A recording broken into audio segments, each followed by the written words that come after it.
aos universitários, ao final, mandem os seus pedidos para a hora complementar, tá bom?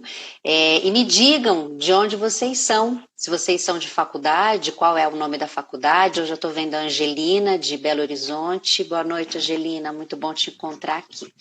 Mas vamos à nossa querida convidada. Bom, a Fernanda Almeida, ela é doutoranda em comunicação pela Unesp, Bauru, né? Tem 25 anos de experiência na área, professora, consultora da Adenda Comunicação. E o mais importante, ela é delegada do Conselho Regional de Profissionais de Relações Públicas, segunda região. Nós vamos falar de um assunto importantíssimo, que é a comunicação interna, né? E como não trabalhar a desinformação num momento tão importante em que as pessoas estão em home office, em que a empresa representa um ponto de segurança de informação, né? É importantíssimo que a gente tenha a participação de vocês profissionais nesse bate-papo com a Fernanda. Fernanda, a palavra é sua, fique à vontade, seja muito bem-vinda a esse nosso encontro. Legal. Marilisa, eu queria agradecer o convite. Eu estou muito contente de estar podendo falar sobre esse assunto, né? A primeira vez que a gente conversou sobre isso, eu fiquei pensando, meu Deus, vou falar o quê, né? Na live do Conherp. Não vi, assim, uma coisa que eu pudesse realmente... Mas aí eu fui pensando, eu falei, bom, eu acho que esse é um tema que pode ser interessante a gente trazer, porque ele é um tema caro para mim, é uma coisa que hoje tem tomado bastante minha atenção, né? Então eu acho muito legal. Estou contente de estar aqui, estou contente de estar falando para o pessoal, estou vendo bastante gente entrar e espero que se esse tema aí de repente trazer um insight para que outras pessoas também trabalhem em cima disso. Eu acho que isso é muito importante, né? Não tenho aqui respostas a respeito disso. São mais inquietações, na verdade, que eu tenho. Um pouco disso que eu vou falar, de uma certa forma, tá inserido ali dentro do meu tema de doutorado, né? Então, por essa razão e também por uma preocupação, esse incômodo, acho que todos nós temos com essa proliferação de fake news, que a gente está muito exposto, né? Sim. Então, nesse sentido que a gente quer dizer. E num momento, Fernanda, de distanciamento, né? A empresa, muitas pessoas, a grande maioria está trabalhando em home office, né? E o canal é a internet, o canal é online. Como que é essa ausência do olho no olho, né? Exatamente. Uma das coisas que eu selecionei assim, algumas informações para a gente ter como base, né? Então, a primeira questão, por que hoje a questão da informação do funcionário, do público, tem que tomar isso como uma pauta delas também, né? Então, isso que você pontuou, esse cenário, eu acho que de alguma maneira ele acelerou essa preocupação. Eu acho que essa é uma preocupação que já está ali no radar, mas ele acabou acelerando por causa do distanciamento. E por quê? Tem algumas da mídia que acabou também, na minha forma de ver, ele levando as organizações que já têm marcas com muita credibilidade, essa credibilidade, eu acho que ela foi, de certa forma, transferida também como ponto de apoio para a informação, né? Eu vi, por exemplo, no relatório, eu tô com cola aqui, viu, gente? Então, por isso que eu olho aqui para frente de vez em quando. Eu vi, por exemplo, no relatório que a Edelman publicou no comecinho de abril, falando especificamente sobre ela tinha o Trust Barometer de 2020 e depois teve um específico sobre a Covid, né? E uma informação importante ali que ela trazia era... aqui, 78% dos brasileiros querem saber como que as marcas respondem em relação à pandemia, né? As marcas que elas consomem. Então, é reconfortante para elas identificar, olha, essa marca eu consumo e ela está atuando dessa forma, né? Outro ponto que é interessante é 94% ok, dá ok. Nós estamos em casa. Né? 94% das marcas das pessoas querem que as marcas devem criar um senso de comunidade. Esperam que as marcas sejam fontes confiáveis de notícias e mantenham as pessoas informadas. E esse informado tem a ver muito com orientação. Então, eu faço uma leitura ali em que eu digo o seguinte: hoje a empresa ela tem que comunicar para gerar confiança, né? Mais do que nunca ela tem que comunicar para gerar confiança. E eu tenho que começar isso dentro de casa. Eu tenho que fazer primeiro isso dentro de casa para depois fazer com o meu público externo. É assim que eu acho que enxergo, para você criar uma sustentação mesmo nisso, né? Uhum. Então, o que tem algumas coisas, por exemplo, como que eu vejo muito a questão da comunicação com o público interno? Isso foi uma coisa que eu trabalhei muito no mestrado. Eu vejo de duas maneiras. Acho que toda comunicação com o público interno ela vai estar sempre baseada olhando dois pilares. Um pilar, eu estou falando de engajamento e estou falando de relacionamento. Vai ficar no seu colo. E o outro pilar, eu estou falando de eficiência e de produtividade. Posso? Oi. Silêncio. Fala oi. Fala oi, gente. Oi. Não faz assim. Pois não. Vamos lá. Então eu estou falando de relacionamento, engajamento, eficiência e produtividade. Como é que eu faço isso se eu não pensar em informação clara, transparente, correta? Tanto para uma coisa quanto para outra, eu tenho que pensar dessa forma. Eu tenho que pensar, a informação que eu vou usar, transparente, exata e clara, para eu poder trabalhar isso com o meu público interno. E isso trouxe para mim a questão da preocupação com a desinformação. Por quê? Por que eu gosto de usar esse termo também? Eu acho que é interessante a gente pensar a respeito. Por que eu gosto de usar o termo desinformação ao invés de fake news, que é mais popular, que as pessoas automaticamente ligam para esse problema, né? Para mim, apesar de ter muita controvérsia sobre esses termos, né, não tem um consenso a respeito disso, mas para mim a desinformação ela é muito significativa como consequência. Então, quando eu não consigo entender que eu estou à frente de uma fake news, de uma notícia falsa, quando eu consigo entender que estou, mas mesmo assim decido jogar isso para frente, eu estou criando desinformação, porque a pessoa tem a sensação de que ela está informada, mas ela não está. Então, eu acho que o peso da palavra desinformação, para mim, ele é muito nesse sentido. Então, por isso eu gosto de usar muito esse termo. Mas aí, trazendo, então, para o nosso contexto, pensando, então, se eu sou uma marca, eu quero ter uma marca de credibilidade, eu tenho uma... Isso vai se expandir para o público externo, né? Então, ainda falando do Trusted Barometer, da Edelman, eu tenho duas estatísticas que eu achei muito interessantes. Então, eles dizem assim, 55% dos brasileiros consideram os CEOs confiáveis para falar sobre empresa. Legal, ok. Os CEOs estão ali, são a cara da empresa e respondem por ela.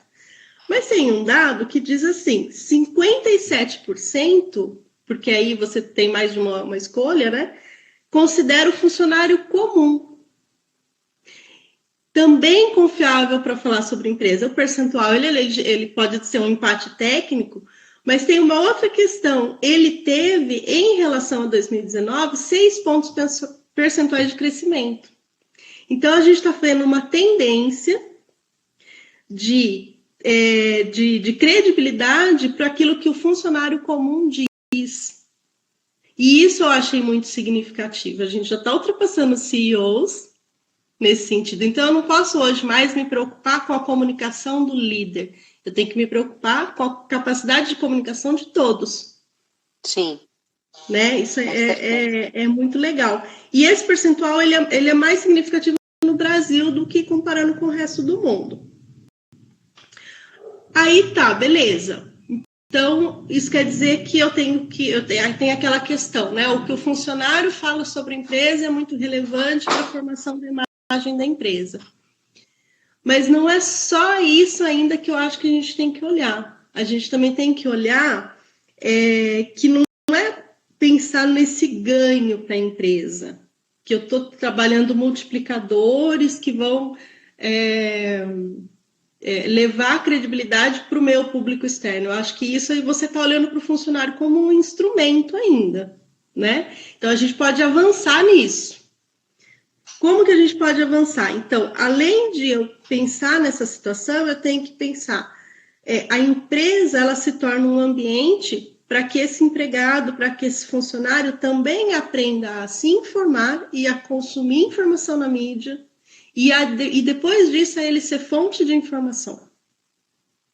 Então, ele não é simplesmente um nosso porta-voz no sentido, fale bem da empresa lá fora. Não pode se limitar a isso, né?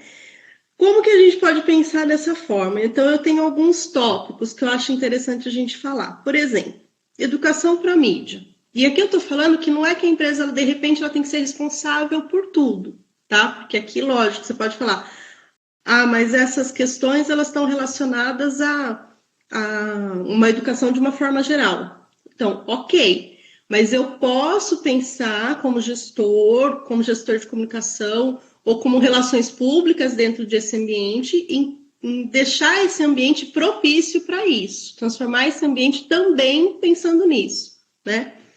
Então, educação para a mídia.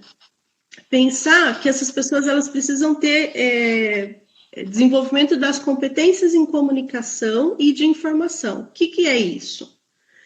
Como que eu posso preparar o funcionário para ser fonte, para ele acessar a informação, saber selecionar a informação, compreender, sintetizar e depois disso expressar. Seja uma informação interna, seja uma informação que ele viu sobre o cenário externo, né? Então, vou pegar um exemplo bem prático, a situação do coronavírus. No começo, você teve aquele desespero. Como é que a gente vai trabalhar isso? Como é que a empresa vai se posicionar?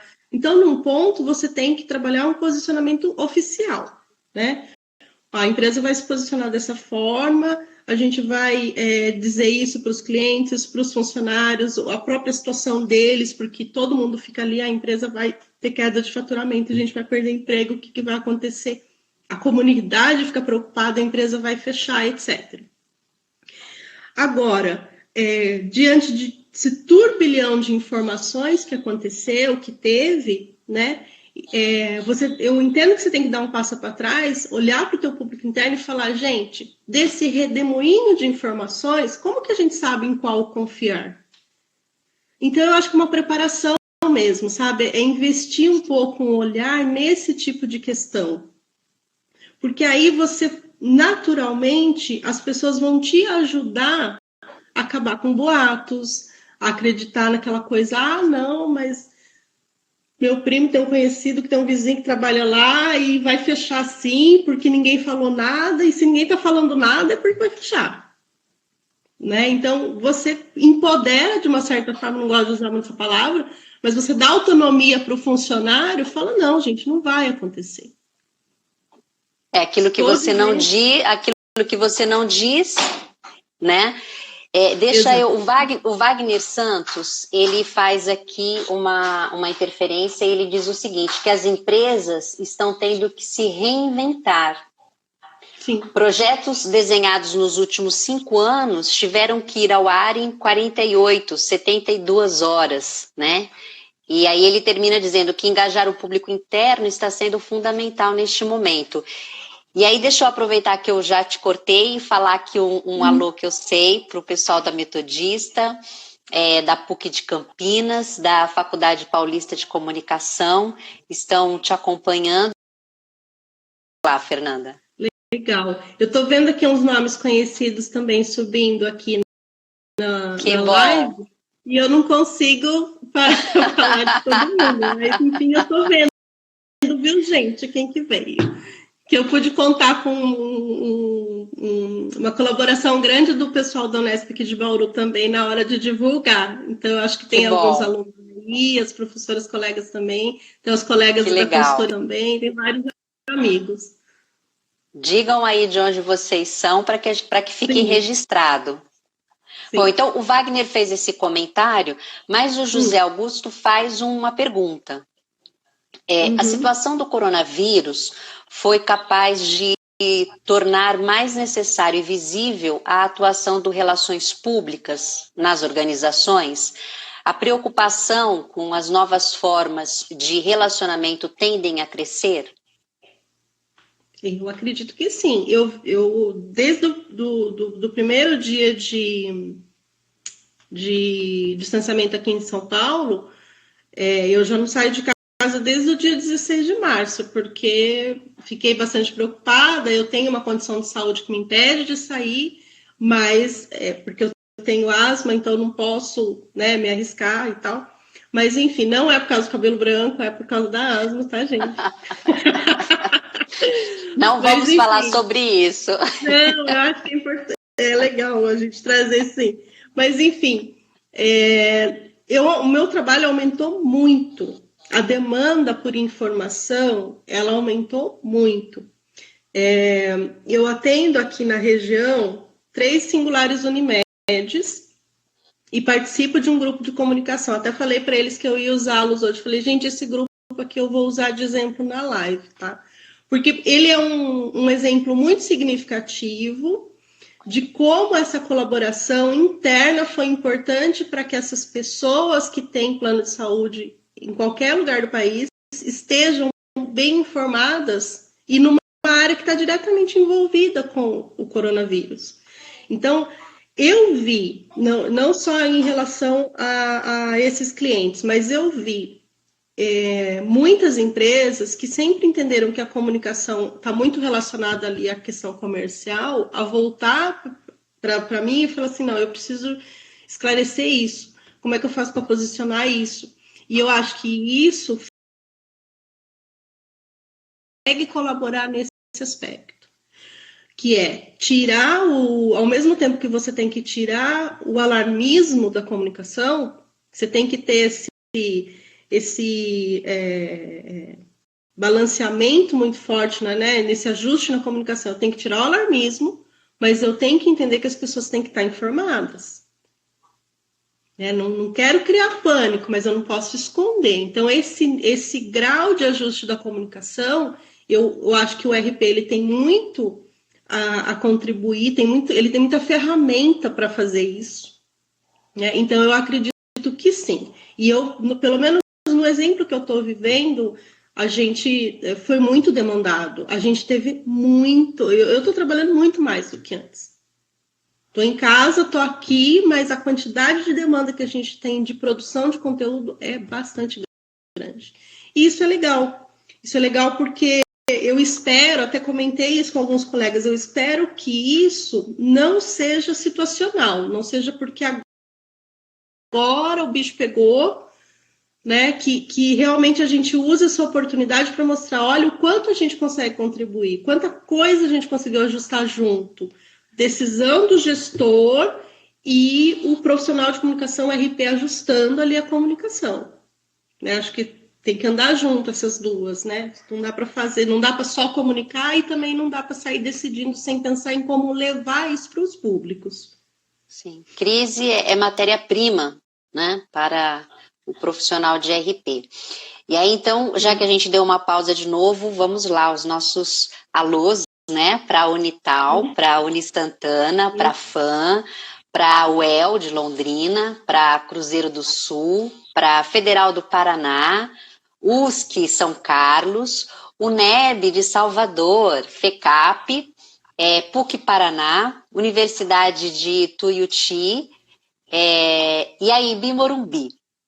E eu tenho aqui também um comentário do Kelvin Sotero, que ele diz o seguinte, que o planejamento do Relações é exatamente isso que nós estamos falando, né? E a Unissagrado, olha só, se eu não falar Unissagrado, eu já apanho aqui. Tem que falar. Com certeza. Muito obrigada aí pela audiência de vocês. Mas vamos lá, Fernanda. Então, eu estou vendo aqui também, o pessoal está fazendo alguns comentários, né? Eu acho que, por exemplo, eu não consigo ver o nome, mas alguém falando dos brasileiros acreditarem em pessoas comuns. Eu acho que o que é a pessoa comum? Eu acho que isso a gente pode trazer muito, sim, para a questão da comunicação interna também. Porque eu acho que existe uma comparação entre aquilo que é discurso oficial, né? Que aparece na grande mídia e aquilo que a pessoa comum fala. Ou seja, eu tenho que ter esse alinhamento. Porque se o discurso oficial não pode ser diferente daquele que eu estou tratando internamente. Por isso que eu volto lá no comecinho, então, que a gente estava fazendo essa reflexão.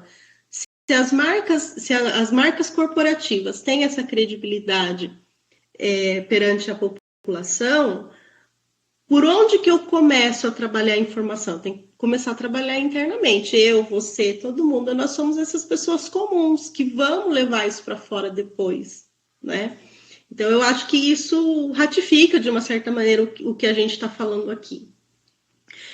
Um outro ponto que eu pensei em abordar também, que tem relação com essa questão de preparar o funcionário para ser também fonte de informação, torná-lo capaz de acessar, selecionar e tudo mais, eu acho que é um ponto que vem crescendo muito na minha cabeça também, que isso, de uma certa maneira, permite a gente tornar a comunicação com o público interno não só informativa, mas também ter um quesinho ali de mais afetividade, porque aí eu acho que é mais a questão dos pares também se falando. Se a gente for pensar hoje a política de comunicação de uma organização, a política de comunicação interna dela, quais são as bases, quais são as diretrizes, eu vejo assim, mas eu não posso olhar para o funcionário como o receptor da comunicação. Não faz mais sentido isso hoje. Ele tem que ser parte sujeito e ativo desse processo de comunicação. Ela tem que ser efetivamente de mão dupla. Né? Ela tem que ser efetivamente, eu tenho que falar com ele, mas eu tenho que ouvi-lo também. Né? E aí eu acho que quando você faz isso, você consegue a questão da importante do que aparece na TV. É óbvio que mas isso não pode ser o meu norte. Eu acho que isso é a consequência de você olhar para o funcionário como agente ativo do processo de comunicação. Porque senão, como eu falei no começo, a gente está instrumentalizando de novo. Outra coisa que aparece muito hoje na comunicação interna é aquela questão do funcionário na rede social digital. Você tem seu perfil no Facebook, no Instagram, no LinkedIn. Tá aqui a cartilha de manual de conduta, como se portar. Será que isso é suficiente? Será que isso não é só um conjunto de normas que eu tenho que seguir? Ao invés de eu pegar essas pessoas e falar, olha, quais são as consequências do que você vai fazer na rede social? Não para a empresa apenas, mas para ele também, prepará-lo para estar no ambiente digital. E uma coisa fundamental, Fernanda, que com essa atitude, não apenas de imposição ou de informação, você faz o teu colaborador pensar, você faz ele questionar sobre as atitudes dele, né? E não simplesmente eu não faço porque a minha empresa não permite, não deixa, né? Vamos falar aqui, olha, o Shoito Sato diz o seguinte: na minha visão, este momento está demonstrando o quanto o profissional de RP necessita entender no âmbito 360 da comunicação e da estratégia. E realmente a gente tem que estar preparado. O Augusto Rafael faz uma pergunta. Como manter a população informada em momentos de tentativa de restrição da imprensa e, consequentemente, de RPs? Legal, essa é uma boa pergunta. O Augusto sempre faz pergunta difícil, né? Não devia ter chamado ele. Então, hoje, como é que eu vejo essa questão da restrição? Até hoje à tarde tive uma reflexão a respeito e escrevi também. A gente tem que combater a tentativa de se calar a imprensa, né? A gente tem muito acesso à informação? Tem. Mas como é que eu chego até ela? Como é que eu filtro essa informação? Né? Então, é mais um ponto que a gente precisa trazer para educar, né? Eu acredito que a gente sempre vai ter que enfrentar essas como é que eu vou dizer, essas ações que querem filtrar o que a gente vai receber. Isso acontece, isso é parte do processo como um todo, né? Do cenário, da forma como a gente está organizado na sociedade. Mas eu acredito que se a gente adotar uma postura questionadora, a gente consegue, em algumas medidas, furar esses filtros e entender o que acontece no contexto dos fatos. Porque o fato, ele é filtrado, ele sempre vai ser. Eu vejo dessa forma. A gente vai receber uma parte do que aconteceu. Então, eu vou receber uma parte aqui, eu vou acessar outra parte ali, eu vou acessar outra parte lá no outro canto, eu vou ligar com o negócio que eu vi semana passada e talvez eu entenda um pouquinho mais do que pode estar acontecendo, né? Então, eu acho que a gente tem que questionar. E esse tema, essa pergunta do Augusto é legal, porque, veja, será que eu também não tenho que trazer essa reflexão para a pauta da minha comunicação interna? Porque, é claro, eu faço lá o meu house organ, eu tenho lá a minha newsletter interna, eu tenho a minha intranet, seja lá o veículo que você tiver internamente. Quantas vezes você jogou essa pergunta do Augusto para a tua equipe se questionar como que ela consome? E isso já contribui, porque à medida que você faz uma pessoa repensar como ela se informa, ela não vai fazer isso só no ambiente de trabalho, ela vai fazer isso para a vida dela. Né? Com certeza. E você vira uma chave. Com certeza. O Sato ainda faz uma nova colocação, mas agora com uma pergunta, né? Para isso precisamos estudar todas as classes de comunicação. Como guiar uma equipe de comunicação e marketing a estudar os novos públicos? E aí ele fala, tudo está mudando. Vamos entender essa questão de novos públicos. Ontem eu estava conversando com uma aluna, acho que ela está no primeiro ano de RP, e ela tem a gente tem um parentesco, ela estuda na Casper, a Manu. Não sei se a Manu está aí. E eu estava conversando com a Manu, eu falei assim, Manu, a primeira coisa que a gente tem que fazer, eu ouvi isso no primeiro dia de aula, lá no curso de RP, lá em Tarará. A gente que é profissional da comunicação, a gente não pode dizer, você não entendeu o que eu disse. Se alguém não entendeu o que a gente disse, a gente errou em algum ponto, porque a gente tem que entender o público e falar na linguagem que ele vai entender. Eu tenho que estudá-lo para entender como que ele consome, como que ele se informa, qual o repertório dele, qual a linguagem com a qual ele se sente confortável. E é essa linguagem que eu tenho que usar para falar do que o Sato fala, mas assim, eu preciso compreender aquela historinha. Às vezes eu falo coisas que parece que é muito academicismo, mas como é que eu vou fazer um planejamento de comunicação sem antes ter feito um mapeamento de público, sem antes ter feito destrinchamento desses públicos, desses perfis, dessas pessoas, entender quem elas são. Você pode usar várias técnicas, vários modelos, né? Agora no marketing digital se fala muito da persona, você pode usar essa técnica, mas você tem que entender como é que esse perfil se expressa, se comunica e se fala entre si, né? Você fica... Às vezes a gente se preocupa muito, por exemplo, vou falar com o público interno, não significa que o público interno não tenha erudição. Não, e outra, não existe um público interno, né? O Wilson fala muito isso. Não tem um público interno.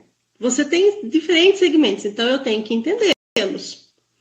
Se eu consigo entendê-los, se eu consigo entender como é que ele se comunica entre ele, eu acredito que a gente começa a achar caminhos para falar com ele. Então, eu não consigo, por mais que a gente faça um trabalho que tem que ser muito ali, alguém falou, tinha planejamento de 5 anos que teve que ser feito em 40 dias. Gente, muito mais importante ainda é o que eu tive um tempo de fazer uma preparação prévia, porque senão eu saio atirando para todos os lados e não sei o que eu vou acertar. Né? Então, acho que o fundamental, aquela receitinha antiga de entender o repertório do público para a gente conversar com ele, ela é cada vez mais válida. O que eu acho que a gente não pode fazer é assim, focos, público interno, público externo, comunidade. Acho que isso não existe mais, até porque eles se misturam, né? Com certeza. São certinhos.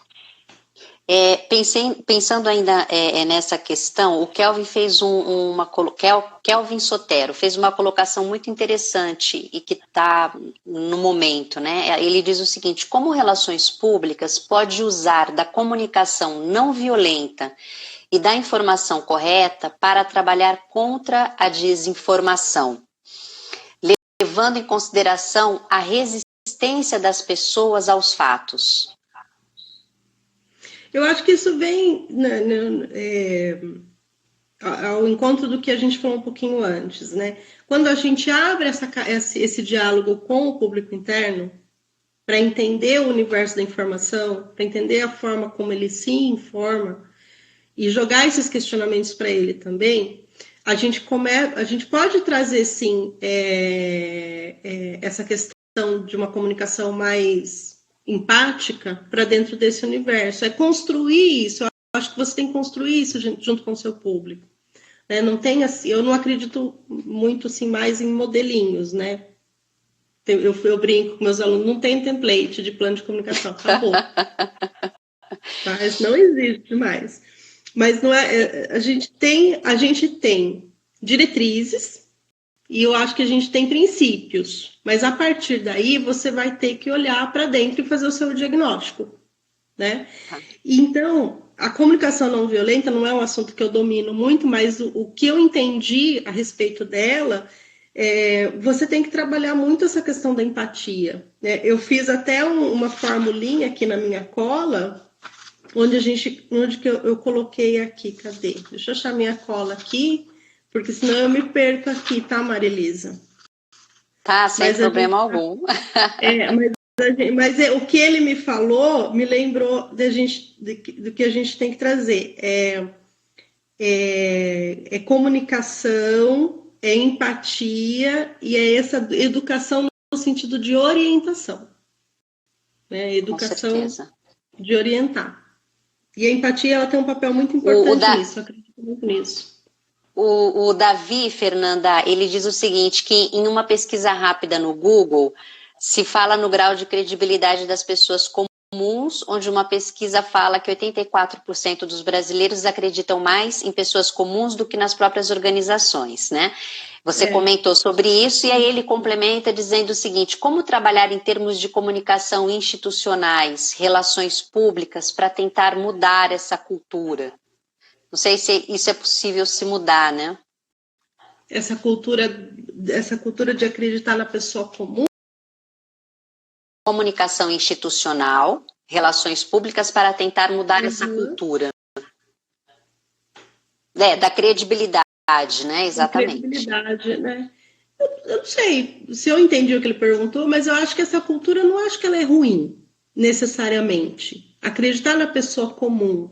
Talvez ele esteja colocando isso em oposição ao discurso oficial. Eu acho que talvez uma forma de pensar sobre isso seja não pensar nisso como oposição, né? Mas pensar nisso como um conjunto. Então, ótimo que as pessoas confiem muito nas pessoas comuns, que bom.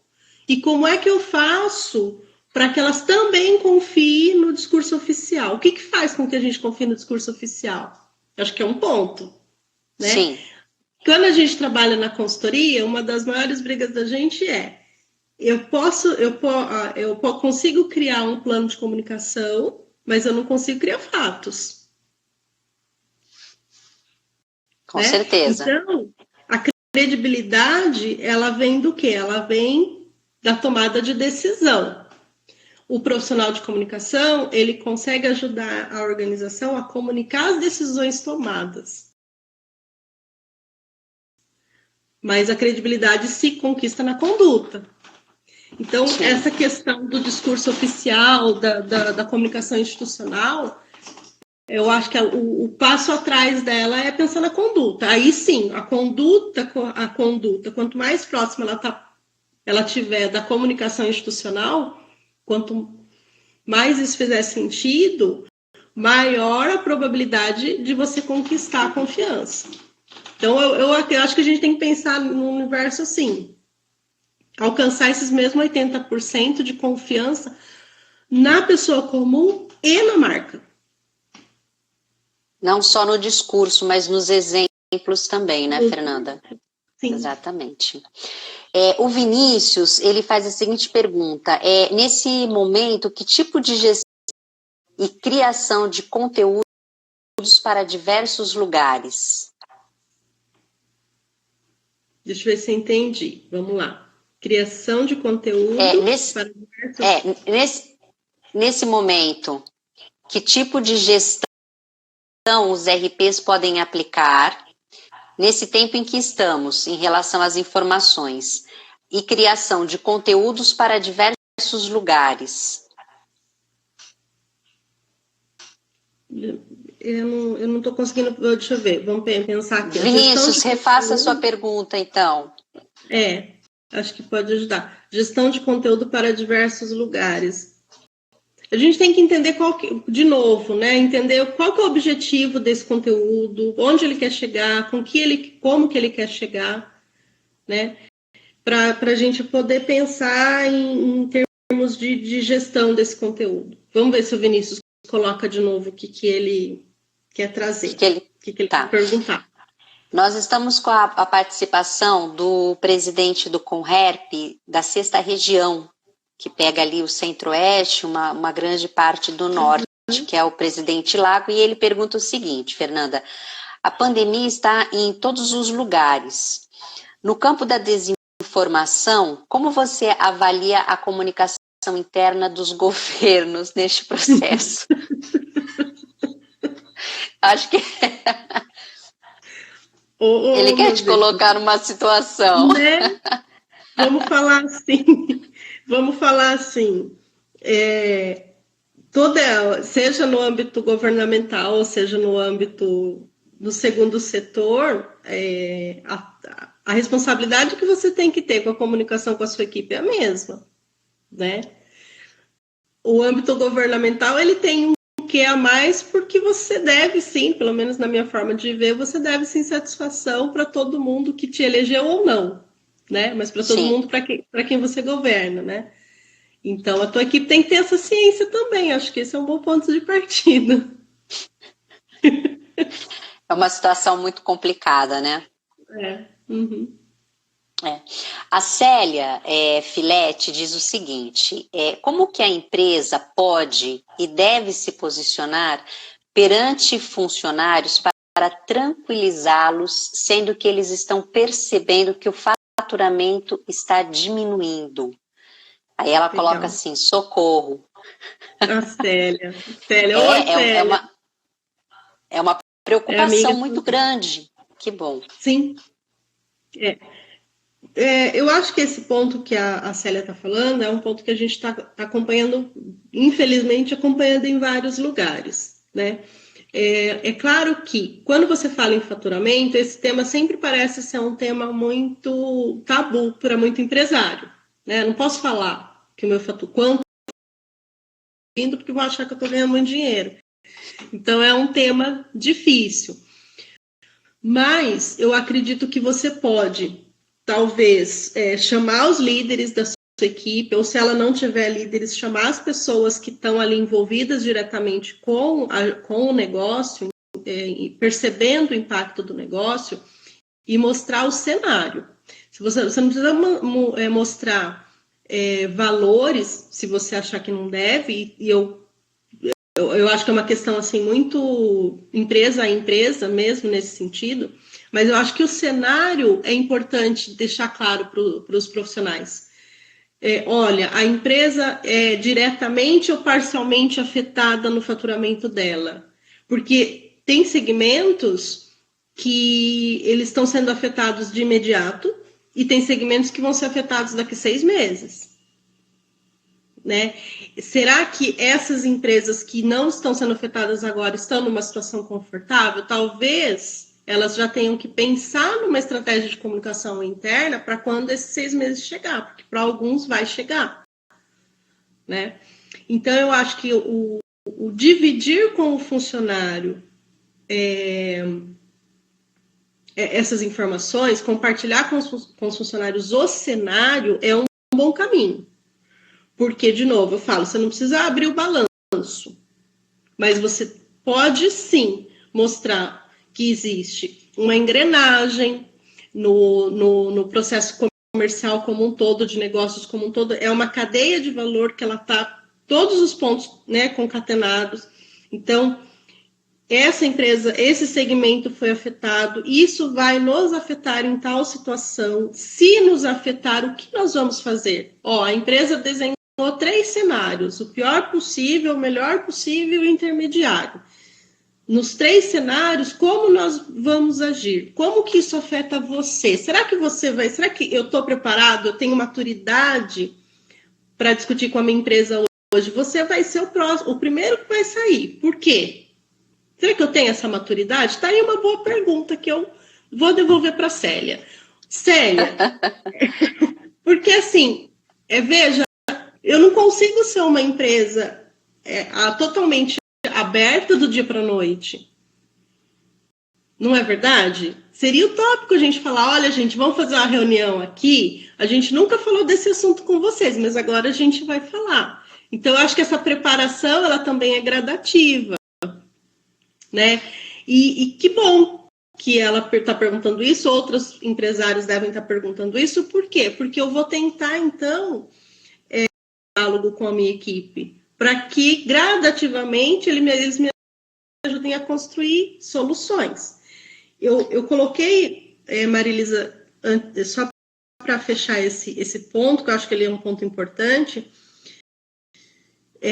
eu coloquei essa questão dos cenários até como um ganho, sim, para a organização começar a olhar para a comunicação interna de uma maneira um pouco mais abrangente do que só informar o funcionário, né, criar lá o jornalzinho interno, porque essa questão de trocar com o funcionário cenário interno e cenário externo, ou estou muito enganada, ou vai fazer ele se envolver muito mais com o trabalho dele. Comprometido, né, Fernanda? Muito mais, ele entende a engrenagem, como é que ela funciona, ele vai entender, poxa, então é aqui que eu tenho que mexer, porque daqui 3 meses isso o pior cenário pode não acontecer. Ele vai se envolver muito mais com isso. Com certeza. E ainda falando sobre essas incertezas, né, essas inseguranças, o Luiz Fernando Munhoz, que eu mando um abraço, que é o presidente do conselho lá da 4ª região, Rio Grande do Sul, Santa Catarina, diz o seguinte, e aproveitando o ensejo, pergunto, as dificuldades das empresas em tentar acalmar seu público interno sobre as possíveis demissões, como ser assertivo num cenário assim? Exatamente o que você estava falando agora, né?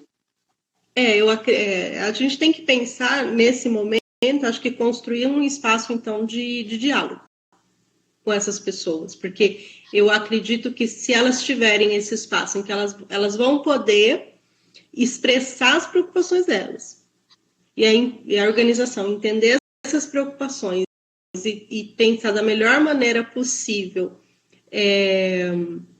responder essas preocupações, as respostas que ela tem, porque às vezes ela não tem todas as respostas que eles querem, né? Eu acho que isso vai, aos poucos, tornando aquele ambiente mais fácil de dialogar, né? Você falou lá no comecinho, é uma coisa que a gente usa muito na profissão, é onde não tem informação, é onde nascem os boatos, né? Exatamente. É uma coisa que a gente sempre fala. Então, se eu acredito, se eu tivesse pegando uma empresa hoje para começar a trabalhar e ela está num ambiente totalmente nunca teve essa abertura de diálogo, essas pessoas e começar a dialogar. Volto à minha questão lá, eu tenho que ajudar essas pessoas a se prepararem para participar, porque se a pessoa nunca foi ouvida, ela não vai falar. Ela não vai.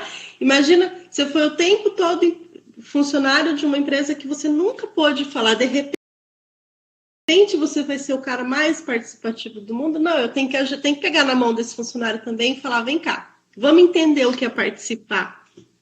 Uma preparação, né? Um acolhimento para esse novo cenário. Exato. Né? A Célia te responde dizendo o seguinte: Fernanda, tenho procurado conversar, não falando em valores, mas pedindo ajuda e explicando a situação mundial. Isso. Agora, a Karina Veronese, ela faz uma pergunta que não quer calar, acho que entre todos nós, profissionais de relações públicas, né? Como você acha que será o cenário da comunicação após a pandemia? Quais serão as novas tendências, na sua opinião? Eu acho difícil falar isso assim, porque o que eu procuro muito entender, eu gosto muito de fazer essa análise de tendências. O que a gente sabe até agora? Que a gente não sabe muito bem, né? Essa é a primeira tendência. Tudo que a gente soube até aqui, talvez a gente tenha que, possivelmente a gente vai ter que repensar, né? Mas a gente pode pensar em empatia. Eu acho que tudo que está relacionado que tem a ver com uma questão de uma transparência, mas uma transparência muito genuína e compartilhada mesmo, né? Eu acredito que pode ser tendência, sim. Na área de RP propriamente dita, eu acho, como a gente estava respondendo já hoje a outra pergunta, eu acho que a gente, como profissão, eu acho que a gente pode crescer muito. Porque, olha, veja que interessante. Por exemplo, esse exemplo que eu estava dando para você né, das Unimedes, a gente tem um grupo interno de comunicação, ali tudo é partilhado, tudo é compreendido, é validado. Recebi essa informação, isso é válido? Podemos publicar? Esse grupo nunca mais vai deixar de fazer isso depois da pandemia, concorda comigo? Sim, com certeza. Virou uma sinergia tão grande, virou uma fonte ali de não só de informação, mas uma fonte de pensar naquilo que a gente vai levar para os clientes, né, dessa marca. E nunca mais eu acho que o grupo se desfaz. Ele nasceu por causa de uma crise, mas aquilo virou um hábito, né? Então, essas questões, esse compartilhamento de responsabilidades pode ser também uma tendência muito legal para a gente ficar antenado. Eu ficaria muito antenado na questão da simplicidade. Eu acho que a simplicidade ela vai dar o tom em muita coisa daqui para frente. O Munhoz, ele complementa, né, e ele diz o seguinte, exato, inclusive colaboradores já estão se adequando à nova realidade e adaptação em redução de jornadas de trabalho e até de salários nesse momento. E o Lago, na verdade, eu acho que ele quer fomentar a discórdia aqui na nossa live, né, porque ele faz a seguinte pergunta... no governo e no campo da desinformação, vejo um grande espaço para a RP, que não consegue ocupar seu espaço. Como jornalista, porque ele é relações públicas, perdem espaço? Eu não vejo por quê. Eu acho que que é uma questão do profissional se posicionar ali o segmento dele, entender o segmento dele. Eu não consigo falar muito desse segmento porque eu fico muito distante dele, né? Eu trabalho muito com o segmento, com o setor privado. Mas se eu for entender esse contexto, se eu for entender esse cenário governamental, eu posso sim, com certeza, identificar formas de me apropriar, de me colocar, de encontrar um espaço que, com as ferramentas, com os princípios da formação ali do Relações Públicas, ele consegue atender, ele consegue colaborar, né? Então, eu acho que é uma questão de analisar, sim. Pode pôr Cisane aí, eu não ligo.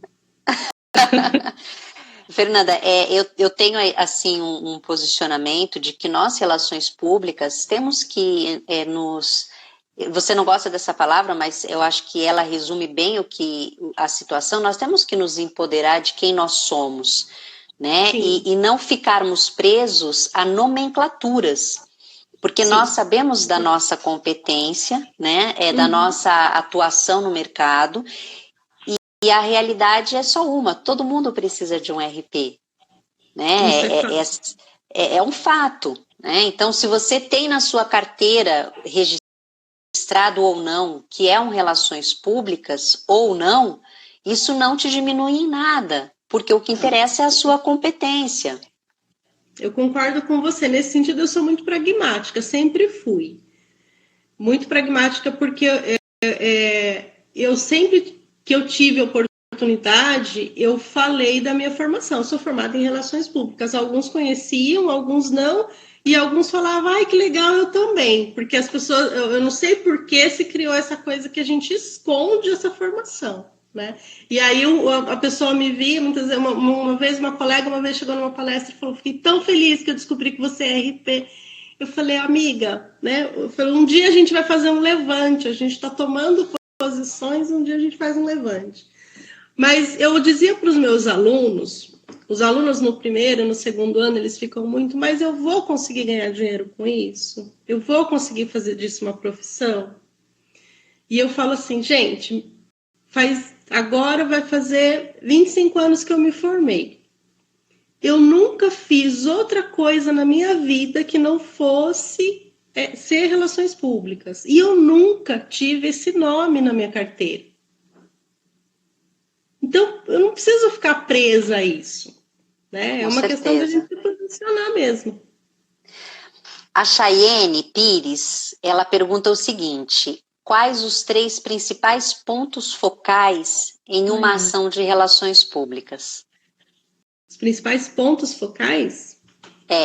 Em ação de relações públicas. Acredito que ela esteja falando do nosso tema, que é a comunicação interna. Olha, eu acredito que a gente tem que pensar na comunicação interna como mão dupla, né? Eu não acredito que você quando você faz uma política de comunicação, até melhor do que falar em plano de comunicação. Eu acho que um parâmetro muito importante é você pensar quantos instrumentos, dispositivos de comunicação, se a conta não tiver párea, tem alguma coisa errada na sua política. Eu acho que esse é um ponto. Conhecer o público é muito importante, é outro ponto. Porque eu conhecer o público, eu acho que ele é uma fórmula. Eu não acho que ele é uma fórmula, eu acho que ele é necessário, porque ele é meu interlocutor, né? Eu vou conversar com você, eu preciso te conhecer, Marilisa, eu preciso saber quem você é, né? Então, como é que eu vou falar uma pessoa se eu não estabelecer um relacionamento com o público, se eu não me dispor a entender esse público? Então, a conhecer é nesse sentido, né? O que mais que é importante dentro do que a gente pode colocar como princípio? A questão da empatia hoje, eu acho que ela é muito importante. Estava até comentando com a Paula está ali também ontem. A gente estava falando, tanto faz na comunicação interna quanto na comunicação externa. Por que as marcas enfrentaram nos últimos anos tantas crises geradas por estratégias de comunicação equivocadas? Nem precisa falar de decisão. Só na parte da comunicação, quantas campanhas não se tornaram problemas? Como que a Fernanda vê? Faltou empatia. Faltou entender como que aquilo ia afetar as pessoas. sejam elas muitas ou poucas. Né? Então, acho que as crises, elas nasceram muito daí. Então, acho que eu colocaria esses pilares para começar. Tá. Nós vamos para a nossa última pergunta, Fernanda. Tá bom. Por causa do nosso tempo. A Ana Brolio diz o seguinte, além das ações comentadas para o público interno, quais são as ações imediatas que um profissional de RP deve adotar para com o público externo da organização neste momento em que estamos vivendo? Cortou um pouquinho do que você falou. Tá. Além das ações, né, para o público interno, quais as ações imediatas que o RP deve adotar com o público externo da organização? Ações imediatas? Sim.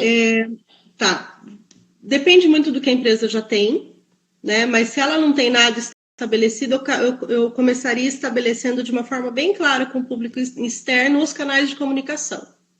Eu acho que esse é um ponto que muitas vezes a empresa peca, você não sabe exatamente como entrar em contato com ela.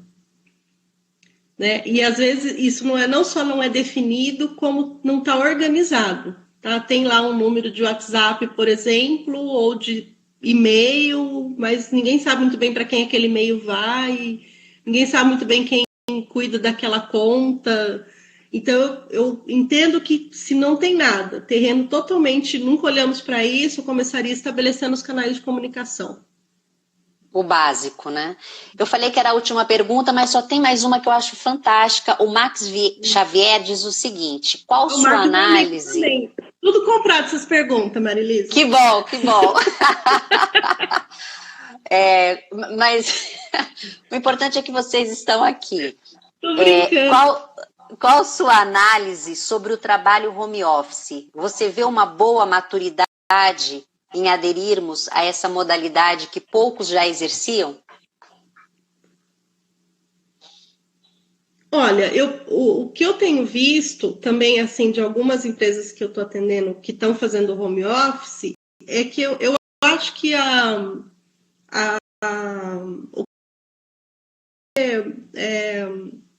como é que se diz, romântica nessa análise, não é isso. Mas o distanciamento físico, ele fez de alguma forma que as pessoas falaram, então, deixa eu entender melhor, deixa eu conversar mais. Acho que ficou muito provado que o distanciamento físico não necessariamente significa qualidade de relacionamento. Era porque eu estou do teu lado que a gente vai se formar uma equipe. A equipe está engajada num propósito. Eu posso estar aqui na minha casa, você na sua, mas se a gente vai compartilhando do propósito de tornar essa live uma live interessante, a gente vai conseguir. Com certeza. Estar do lado para isso.